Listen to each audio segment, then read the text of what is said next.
Assalamualaikum warahmatullahi wabarakatuh. Saya melanjutkan perkuliahan pendidikan kewarganegaraan di pertemuan ke-10 dengan materi hak dan kewajiban warga negara. Hak dan kewajiban warga negara. Warga negara adalah anggota atau bangsa Indonesia asli dan bangsa lain yang disahkan undang-undang.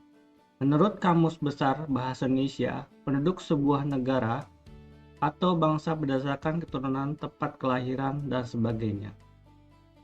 Lalu menurut Dr. A.S. Hikam 2000, itu adalah anggota dari sebuah komunitas yang berbentuk itu sendiri.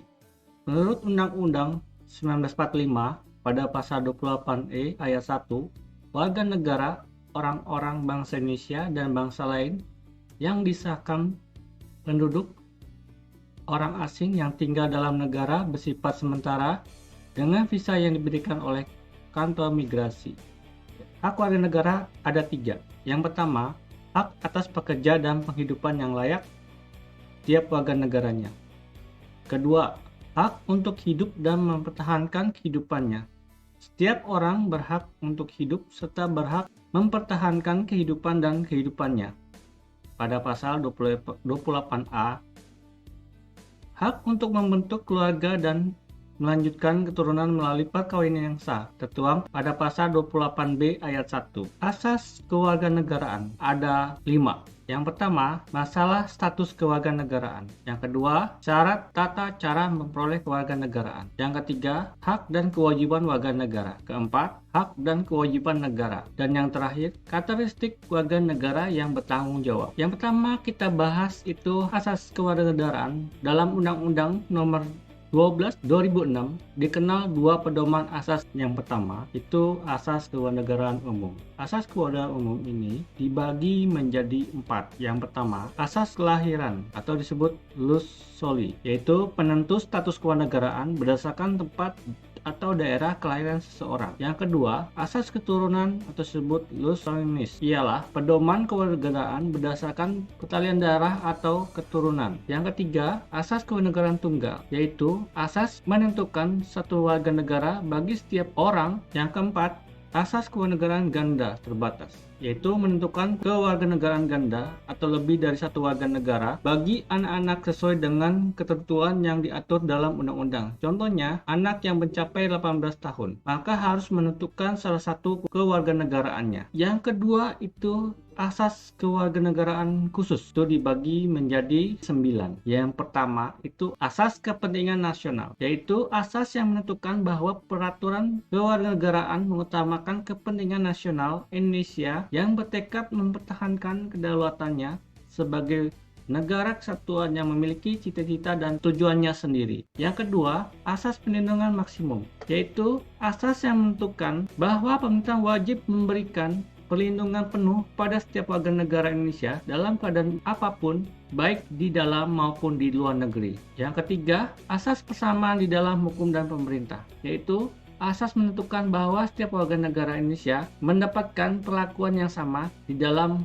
hukum dan pemerintahan. Asas kebenaran substansif, yaitu asas di mana prosedur kewarganegaraan seseorang tidak hanya bersifat administratif tapi juga disertai substansi dan syarat-syarat permohonan yang dapat dipertanggungjawabkan kebenarannya. Kelima, asas non-diskriminatif, yaitu asas yang tidak membedakan perlakuan dalam segala equal yang berhubungan dengan warga negara atas dasar suku, ras, agama, golongan, jenis kelamin, serta harus menjamin perlindungan dan memuliakan HAM pada umumnya dan hak warga negara pada khususnya. Ketujuh, asas pengakuan dan penghormatan terhadap HAM, yaitu asas yang dalam segala hal equal yang berhubungan dengan warga negara harus menjamin, melindungi, dan memuliakan HAM pada umumnya dan hak warga negara pada khususnya. Kedelapan, asas keterbukaan, yaitu asas yang menentukan bahwa segala hal equal yang berhubungan dengan warga negara harus dilakukan secara terbuka. Dan yang terakhir, asas probabilitas, yaitu asas yang menentukan bahwa seseorang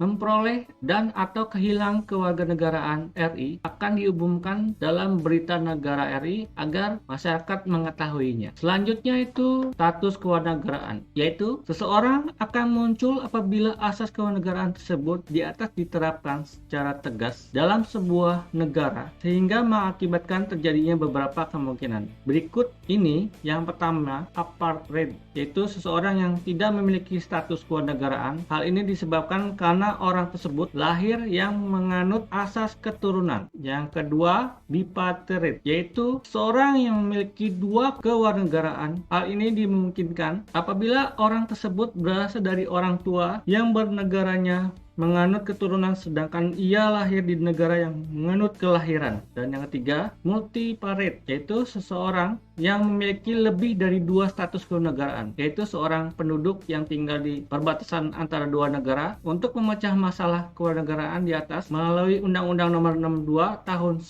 1958 tentang Kewarganegaraan Indonesia bahwa harus satu, karena kelahiran, kedua, karena pengangkatan, ketiga, karena dikabulkan permohonannya, keempat, karena kewarganegaraan, kelima, karena perkawinan, dan yang keenam, karena penyataan. Syarat dan tata cara memperoleh kewarganegaraan, yaitu yang pertama, akte kelahiran, pengangkatan yang dikabulkan pemohon, kewarganegaraan, perkawinan, turut ayah atau ibu atau pernyataan atau ikut. Turut itu maksudnya di sini turut apa mengikuti ayah atau ibu ya. Hak dan kewajiban warga negara berikutnya. Apabila seseorang menjadi warga negara suatu negara, maka orang tersebut mempunyai hak dan kewajiban. Hak adalah suatu yang seharusnya diperoleh oleh warga negara setelah melaksanakan segala sesuatu yang menjadikan kewajiban sebagai warga negara. Hak dan kewajiban sebagai berikut. Yang pertama, hak warga negara Indonesia menurut Undang-Undang 45, yaitu hak atas pekerjaan dan penghidupan yang layak. B. Berhak untuk hidup dan menghidupkan yang layak. C. Berhak membentuk keluarga dan melanjutkan keturunan melalui perkawinan. Yang ke D. Setiap anak berhak atas kelangsungan hidup, tumbuh, dan berkembang, serta pelindungan terhadap kekerasan dan diskriminasi. Ke E. Setiap orang mengembangkan diri melalui pemenuhan kebutuhan. Yang F. Berhak mendapatkan pendidikan ilmu, pengetahuan, dan teknologi, seni, dan budaya demi meningkatkan kualitas hidupnya dan atau demi kesejahteraan hidup manusia. Yang G.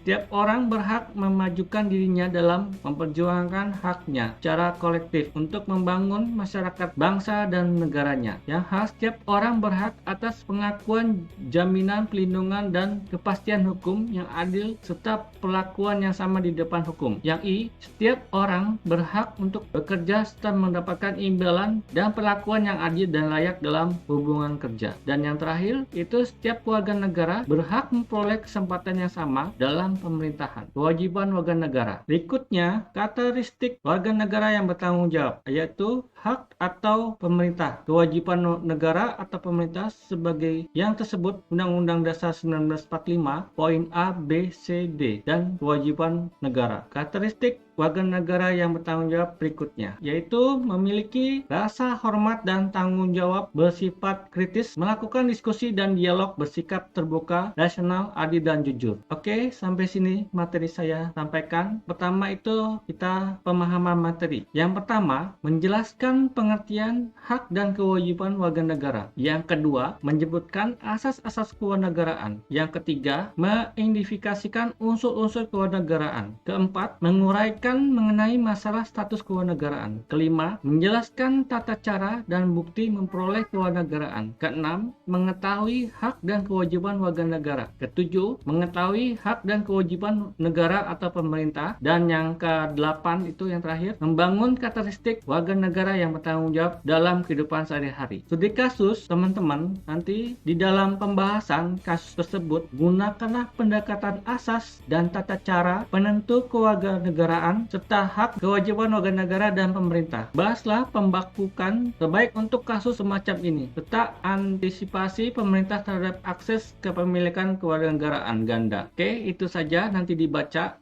nanti dibuat presentasi kelompok. Oke, sampai sini. Kurang lebihnya, mohon maaf kalau ada salah kata atau ucapan saya salah di dalam materi ini. Saya akhiri. Assalamualaikum warahmatullahi wabarakatuh.